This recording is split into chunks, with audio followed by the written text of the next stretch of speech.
Well, there is much to talk about. Let's get to our panel. Joining us here in Washington is Jeff Moon. He served as the Assistant U.S. Trade Representative for China and is currently an international trade consultant. Dan Ikenson is the director of the Cato Institute Center for Trade Policy Studies here in Washington. Zhao Hai focuses on U.S. China relations as an assistant research fellow of the Chinese Academy of Sciences in Beijing. And also with us is my colleague, CGTN's White House correspondent, Nathan King. Thanks to all of you for being with us. Nathan, 2 days of talks. The China side coming out very upbeat, talking about positive and concrete progress. What's behind that optimism, given that only a few days ago, these two sides were exchanging pretty tough language? Yeah, if you read the Chinese statements, they're glass half full. If you read the American statements, they're glass half empty. I think the fact that this meeting happened at all was quite incredible, considering, as you said, just a few days before the Trump administration decided to play bad cop, where sometimes they play good cop, and say they were going ahead with the 25% tariff on $50 billion worth of Chinese goods, and moving ahead, more importantly, I think, with the investment restrictions that the U.S. Treasury has been looking into. Now, we've got two dates, June 15th, the roundabout, and June 30th. So there is a little bit of time here. And what's interesting is that Wilbur Ross went. Remember, we've had Steve Mnuchin leading the talks, we had Robert Lighthizer, and now we've got Wilbur Ross. And before this tariff announcement, it was meant to be a deal-making session. Essentially, the Chinese pledge, as Grace just said, to buy more U.S. goods under the reasoning, and not giving into threats, but as Chinese economy rises and opens up, says the message from Beijing, we're going to buy more. But it turned into something very different. And what was my takeaway from the whole thing was that they've kind of got very close to negotiating big deals for agriculture and energy, but they will go away if these tariffs are imposed as threatened. So basically, it looks like we have the prospect of a deal. It's really now up to Washington where they go, impose tariffs or not. Right, but that's a pretty big condition, isn't it? In terms of China saying we'll only go with this if you take away the tariffs. Well, I mean, remember, the understanding was previously when Yu He came here, what was it, just 2 weeks ago, it seems like a month ago, to have talks with Steve Mnuchin. Right. The hawks on China were largely kept out of the negotiations. I'm talking about Robert Lighthizer, the U.S. Trade Representative, Peter Navarro, Death by China guy. We know what he thinks. And Steve Mnuchin came out and basically said trade war's on hold. So there you had Beijing essentially thinking, well, you know what? We've got the outlines of a deal. In fact, I was speaking to people at the White House who actually essentially said, we've got the framework of a deal. And then suddenly, the hawks had the upper hand going into it. Was it a negotiating position? Well, it actually seems to be a little bit more than that. So we'll wait and see. But remember, just like North Korea, summit on, off, we've seen these negotiations go back and forth. So I think China's been calm, but like US European allies, are staying firm and saying, if you do this, we'll respond. And no deal. Well, let's get the view from Beijing. Let's go to Zhao Hai. Zhao Hai, what did you make of the talks? And what do you make of the fact that China came out of this looking very optimistic, sounding very positive about it? Well, first of all, I think this meeting is happening not really surprising, because China has been consistent in negotiating with the United States to find a solution to this whole thing, to avoid a trade war. And I think from the very beginning, China has been very clear about its position. On the one hand, China is willing to talk about certain things, particularly increasing import from the United States in order to reduce trade deficit. However, there are other things. For instance, China's protection of its national and core interest will not waver in the face of U.S. pressure.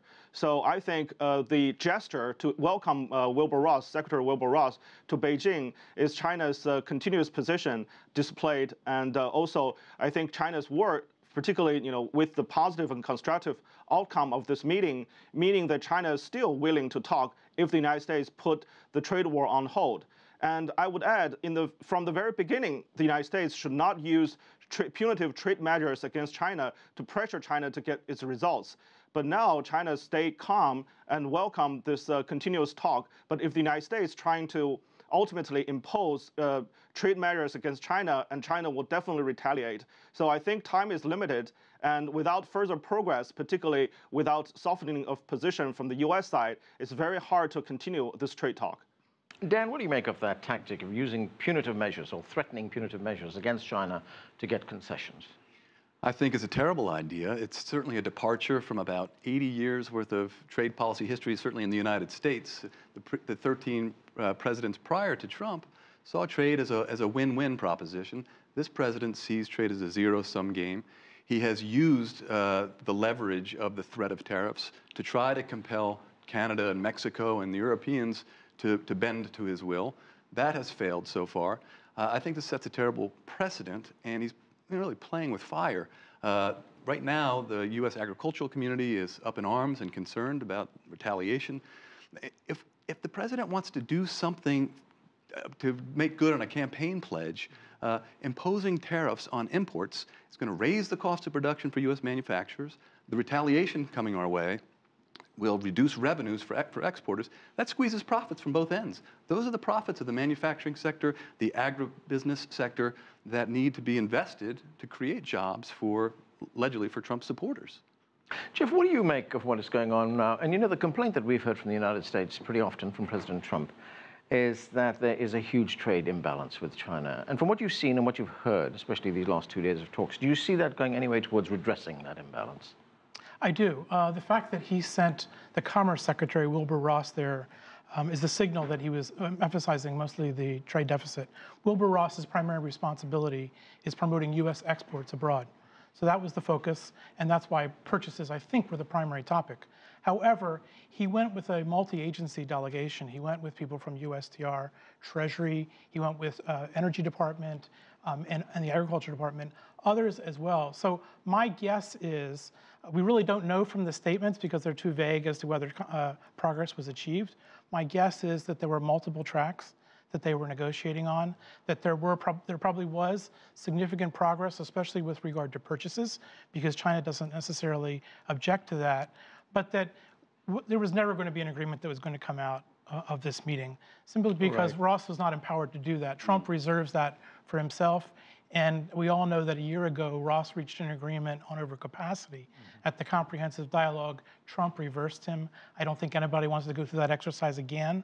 So I suspect, despite some of the pessimism in the press about what's happening there, that there probably was really progress that was made. What about Dan's point that this might come at a huge cost, that profits would narrow on both sides, that consumers ultimately will end up paying for this? I agree. This is unprecedented and perhaps dangerous, but this is all about the art of the deal. The art of the deal is Donald Trump thinks that he's an expert in making deals. He first seeks leverage, and he does that through unpredictability. He's created an enormous amount of unpredictability here, both with regard to China, but also within his own team. He has the power to sort out all the different views and to come up with a unified view, and has decided not to. I think that is intentional. And I think that his emphasis on the deficit reflects another characteristic of his negotiating style, and that is that he focuses on the short term and he focuses on domestic interests, even in the international arena. Short-term purchases are countable, so he can tell his constituency that he actually achieved something in numbers, and it's domestic because there are folks among his constituencies that feel that that deficit is the root of their problems. So that explains to me a lot of the logic of what's going on here. Ultimately, Nathan, is this about politics? Is this about Donald Trump talking to his constituency all the time? I couldn't agree more. I think that's absolutely it. The problem is, though, is that while many of the voters may think trade deficits are the problem, every economist would say it's not. It's it's the fact that the U.S. doesn't save. It's all sorts of economics 101. And there's another thing here, is that tariffs are not a tax on Chinese. They're a tax on U.S. businesses who are paying more for the products that they need. That really has to be hammered home.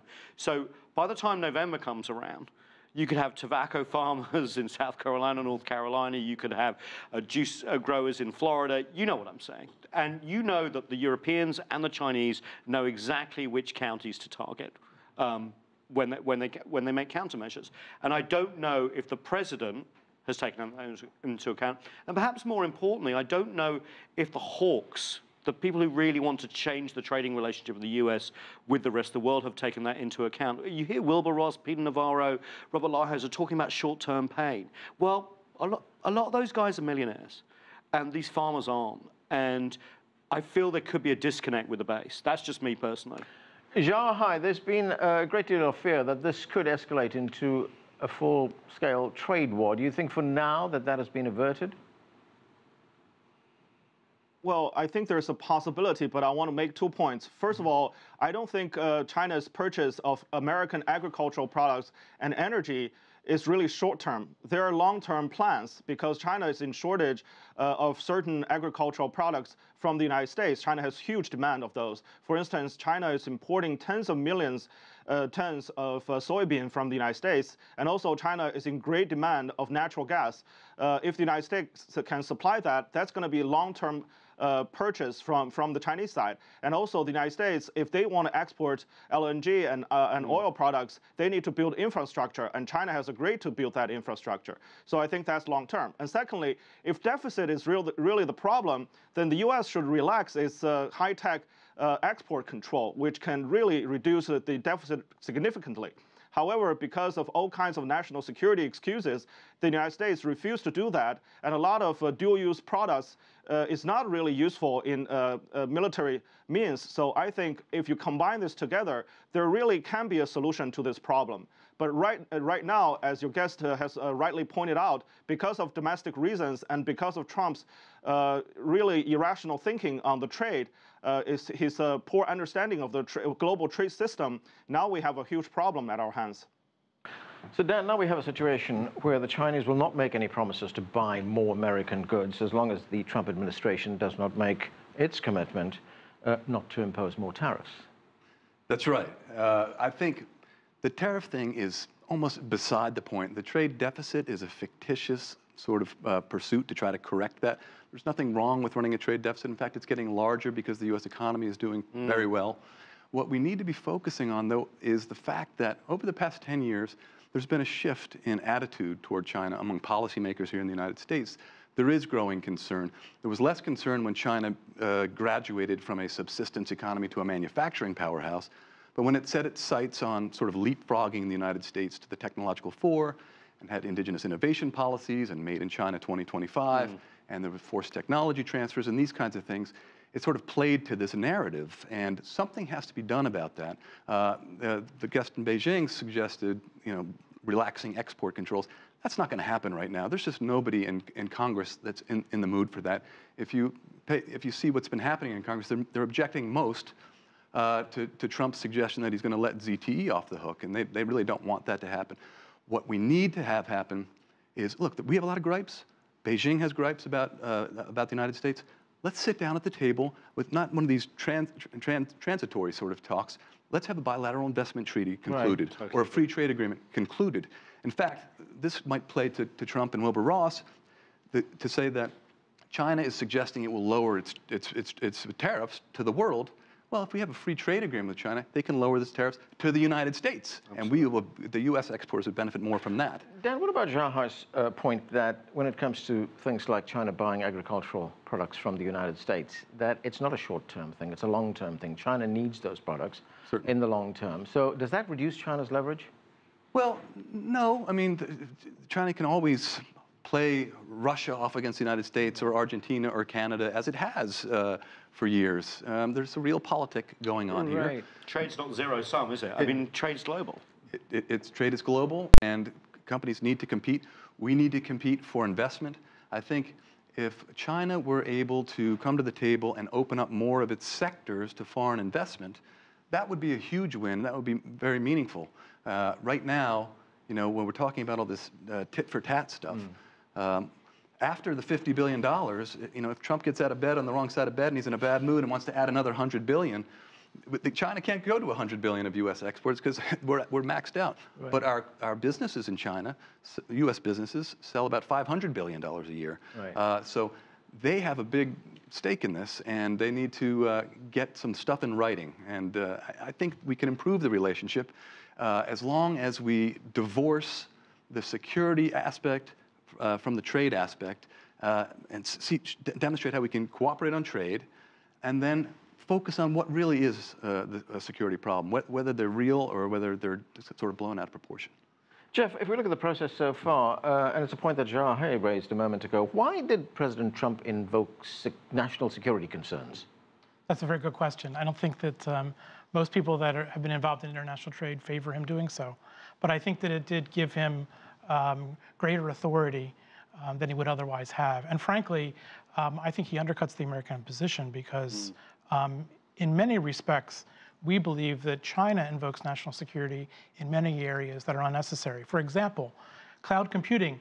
No American company can participate in cloud computing in China because of security reasons, even though Americans invented this business, this technology, and Chinese are offering cloud computing in the United States. National security is the reason. So overbroad interpretations of national security, I think, are unnecessary, unhelpful, and should be avoided. Okay, Zhao Hai, what is your view on that? In a moment ago, you said it was an excuse, a national security excuse that Trump was using. But if, as Jeff pointed out, China is using that same excuse, doesn't the U.S. have the right to do it? Well, yeah, China has used the laws to regulate certain areas. China is seen as critical for its national security, but the U.S. is directly linking national security to trade, and is directly actually violating the WTO regulations, and is imposing tariffs against not only China but European countries, Canada, Mexico. So I think in that respect, the United States is using national security excuse to really wreak havoc of the international trade system. And for China, in terms of cloud computing and other security concerns, that's really after the U.S. Some of people revealed that the U.S. is using some of the cyber technology to harm China's national security. So I think China has to take certain measures to protect its national security in some respect. But I think I want to make one extra point, that is, China is making progress on many fronts in terms of intellectual property protection, in terms of lowering tariff overall, and also negotiating with other countries in terms of how to regulate on not only China, but also on a global stage, the development of cyberspace. So I think in that area, we shouldn't use that to harm trade. Instead, we can have a frank and constructive talk on that front. Nathan, Dan mentioned a moment ago the Chinese technology company ZTE. We've heard a lot about this company. Put this in context for us. What is the dispute over with ZTE, and is it in any way emblematic of the big problem with China? Well, I mean, it's a bit different when it comes to ZTE, and a lot of people in China will say ZTE really screwed up. I mean, they basically were caught selling stuff to Iran and North Korea when they shouldn't have been. And they agreed that they shouldn't have been, and they paid a fine, but then they didn't take the measures they were meant to. And so this small agency that's actually connected to the Commerce Department but isn't used very often really went in and basically banned the company for 7 years from using US components, but also software. That means operating systems, Google and the like. Which would effectively shut the company down. It's basically a zombie company right now, 70,000 employees. And this kind of shocked everyone. Even people who see Chinese technology, rightly or wrongly, as a security zone went, wow, this is kind of a big deal, 7 years. And it also shows China's reliance on US components and technology. So actually what it's done, this whole thing, is actually, if everyone thinks that China goes, oh no, we're sorry, actually it's redoubling the idea of sort of national champions in China. Because if one of your largest communications companies can be shut down by what's seen and by some as an arbitrary decision of some obscure part of the Commerce Department, why don't we have our own national champions, our semiconductors, our software? So it's actually having the reverse effect. And the problem here is that Donald Trump tweeted that he wanted to save Chinese jobs and that. In fact, a better idea would have him say that ZTE bought $2.5 billion worth of US stuff last year, and it's increasing, and we need this for our export markets. But his tweet about Chinese workers freaked out Congress, and some China bashers like Marco Rubio and others leapt on the bandwagon, and now it's almost impossible for the US to live up to sort of promises it's made behind the scenes. So ZTE has become not just a bargaining chip between Beijing and Washington, but within Washington as well. Jeff, technology and the transfer of technology, that's a very contentious point, and we hear it very often in these negotiations. Something that the US appears to be seriously concerned about is this Made in China 2025 innovation strategy by the Chinese. Why is that a big issue? Made in China 2025 is a plan that was announced in 2015.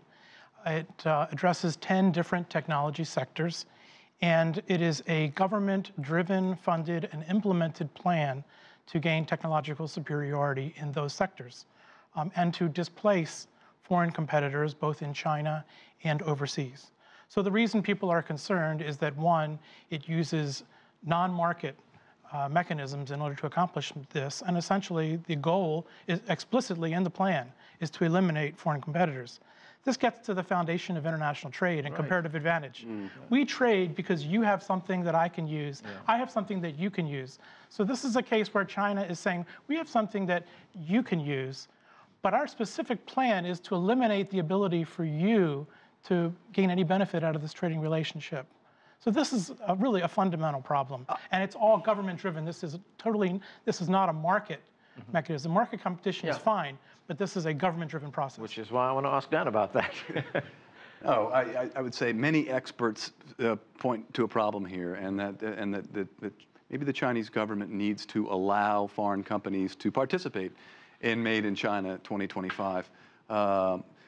National security is a big issue, and going back to what the guest in Beijing said about Trump and his use of 232, Section 232, and 301, the administration is invoking statutes that do run into problems at the WTO. 301 is being invoked because there's this presumption, or this narrative at least that has emerged and stuck, that the WTO can't do anything to address things like Made in China 2025 or forced technology transfer or IP theft.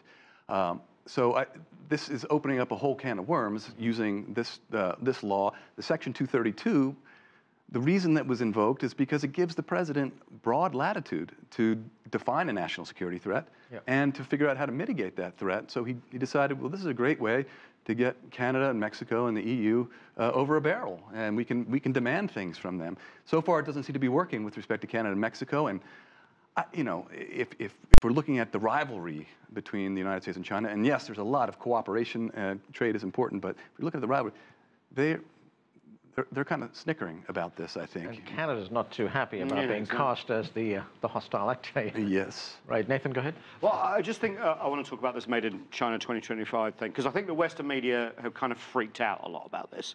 They see it as, like a 10-year plan to dominate the world. Yeah. And I think, if you listen to Xi Jinping's speeches, if you look to the 19th Party Congress, if you go back to 2015 when Li Keqiang kind of unveiled this idea, it was this idea that China, instead of just being the assembly plant of the world, needs to rise along with the rest of the world. So, of course, it picked industries like robotics and AI and aviation and biotechnology.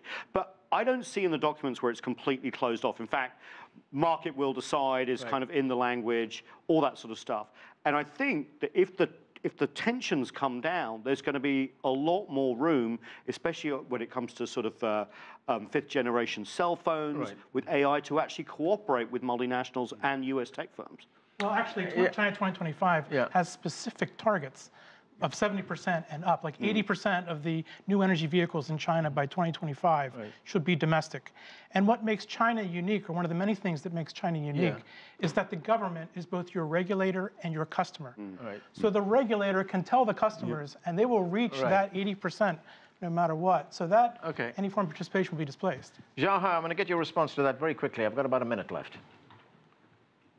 Okay, I think I have to go back to the point of export control from the United States and many other Western countries against China. If you look into Made in China 2025, a lot of areas are actually also covered by the Wassenaar Agreement that U.S. and other countries set export control against China. China is upgrading its economy and developing to a higher quality economy. I think those areas are needed for China's economy to further develop. I don't think in those areas China is threatening to the West, particularly to the United States, in terms of national security, and let alone, at this point, threatening other big multinational companies, which has absolute technology superiority.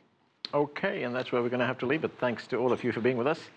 That's it for this edition of The Heat. But the conversation continues online. Join us on CGTN America's Facebook page to comment on this or any other show, or chat with us on Twitter at CGTN America. I'm Anand Naidu in Washington, D.C. Thanks for being with us.